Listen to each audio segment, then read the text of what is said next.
Good morning. This is Jason Selvog with the Stearns County Soil and Water Conservation District with your conservation report. Well, with all this recent snowfall, the Minnesota snowmobilers are able to get out and enjoy the vast trail network. There are over 22,000 miles of groomed trails and over 21,000 miles are maintained by the local snowmobile clubs. A significant portion of the snowmobile trails are on private property. Access to these trails are dependent on the landowner's generosity and support of organized snowmobiling. When riders go off the marked trail, they dramatically increase the possibility of landowners restricting or even denying access. So please stay on the trail so we can keep them open. Here's a short message from your DNR about snowmobiling in Minnesota. Trespassing, illegal operation on the roads, and noise are the most frequent complaints about snowmobiles.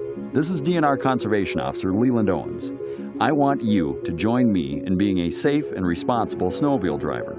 Make sure you always ride in a legal manner. For a copy of the snowmobile laws, call 1-888-MINN-DNR or go to mndnr.gov. Ride safe and ride smart, always. One thing I'd like to add to that report is for snowmobilers to please stay on the trails, especially when you have private landowners that have trees and shrubs planted adjacent to that trail. I get a phone call about this probably once a year.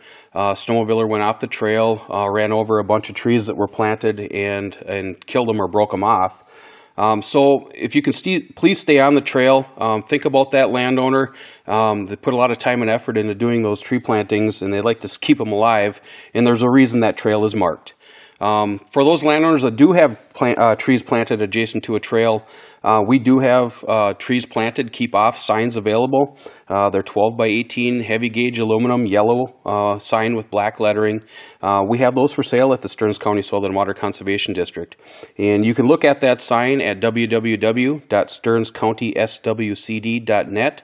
You can go to the tree sales section, and on the bottom of that section is the sign that is for sale there. Again, that's www.stearnscountyswcd.net. Finally, I want to discuss a little bit about volunteers that are needed to conduct a woodpecker activity survey. Natural Resource and Parks Departments in Sherburne, Stearns, and Wright counties are partnering with the Minnesota Department of Ag to expand a survey effort performed by volunteers in Sherburne County to detect the infestation of emerald ash borer, or EAB. EAB is an unprecedented destructive forest pest that has decimated ash populations in hundreds of communities throughout the Midwest and is currently spreading throughout Minnesota.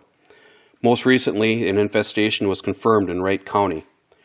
Researchers have come to rely on strong correlation between heavy woodpecker activity in ash trees in late winter and the presence of EAB larvae under the bark. Early detection is the key to stopping the damage and the effects of the infestation. So there's a woodpecker activity training. The session is going to be Friday, March 15th, 2019, from 9 a.m. until 12 p.m. at the Warner Park Nature Center in Clearwater, Minnesota. The training is going to cover ash tree identification, emerald ash borer life cycle and identification, and a brief outdoor field training. Binoculars are required for the survey work, and each training volunteer should bring their own pair.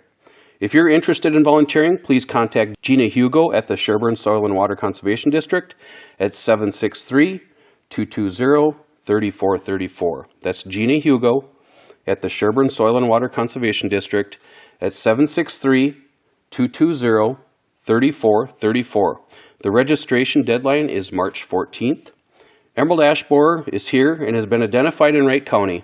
Here's a little more information about emerald ash borer to help you keep informed.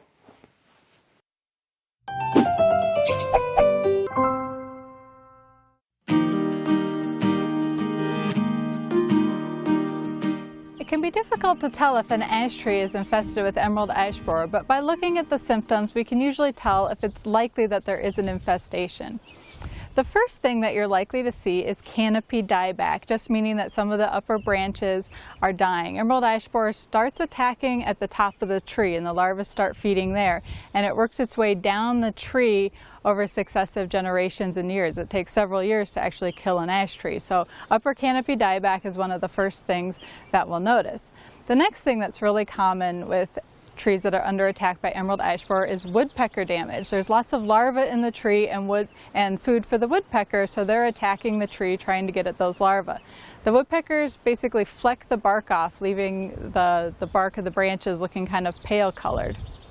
The next thing that we would want to look for is what's called water sprouts, which are just basically kind of fairly straight branches with leaves coming out of them on either major limbs or the trunk. The water sprouts is just the tree's attempt to get some leaves out where it can as it's being killed from the top down.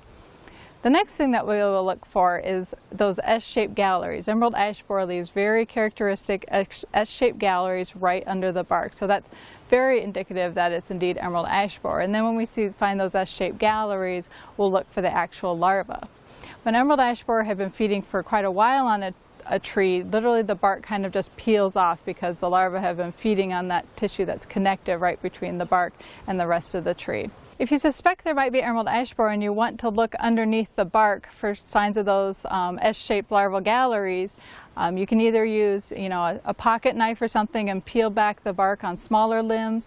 On the trunk, if there's lots of emerald ash borer feeding, the bark will literally kind of peel off, so it will sound kind of hollow, and you can usually just get a knife underneath and pop the bark loose because the emerald ash borer has consumed that tissue that holds the bark to the wood. If you suspect your ash tree is infested with emerald ash borer, that's the time to assess whether or not it's a good candidate for treatment, whether or not you can do those treatments yourself, or whether you need to contact a professional. This has been Jason Selvog with the Stearns County Soil and Water Conservation District with your Conservation Report. Have a great day.